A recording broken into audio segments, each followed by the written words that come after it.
काही वेळेला आपल्याला गणित सोडवत असताना किलोग्रामला ग्रॅम मध्ये बदलायचं असतं किंवा मिलीग्रामला ग्राम मध्ये, मिलीमीटरला सेंटीमीटर मध्ये, सेंटीमीटरला मिलीमीटर मध्ये बदलायचं असतं.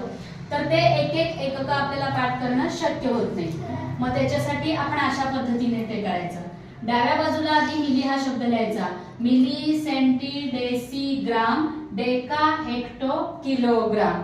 आता या प्रत्येकाच्या बरोबर मिलीग्राम, सेंटीग्राम, डेसीग्राम, इथं ग्राम, ग्राम चित्र आहे तिथंच नुसतं मीटर आणि नुसतं लिटर सुद्धा असतं. त्यानंतर डेकाग्राम, हेक्टोग्राम, किलोग्राम किंवा आता millimetre, centimetre, decimetre, metre, decametre, hectometre, kilometre असे शब्द वाचायचे. आता समजा आपल्याला 5 किलोग्राम आहे आणि त्याला 5 किलोचे ग्राम मध्ये कन्वर्ट करायचं आहे, ग्राम मध्ये त्याचं रूपांतर करायचं आहे. तर प्रत्येक जो शब्द लिहिलाय त्याच्या खाली एक शून्य द्यायचा. म्हणजे 5 किलोग्रामचे ग्राम किती झाले? 5000 ग्राम झाले.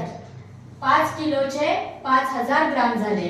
आणि समजा ग्राम मध्ये 5 आहेत आणि त्याचे किलोग्राम करायचे आहेत तर त्याच्या मागे शून्य देत जायचा आणि शेवटच्या घटकामधला शून्य सोडून तिथं पॉइंट चिन्ह द्यायचा.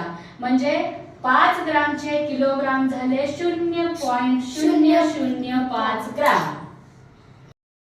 आता दुसरं उदाहरण बघा.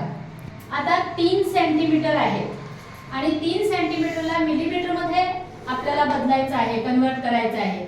तर त्याच्या पुढे एकच शब्द नाही तर एक शून्य दिला. 3 सेंटीमीटरचे मिलीमीटर किती झाले? 30 मिलीमीटर झाले. आणि समजा आता इथं 3 मिलीमीटर मध्ये दिले आहेत आणि त्याचे सेंटीमीटर करायचे आहे तर त्याच्या मागे एक शून्य द्यायचा आणि त्या दोघांच्या मध्ये इकडून एक शून्य सोडून पॉइंट चिन्ह द्यायचा.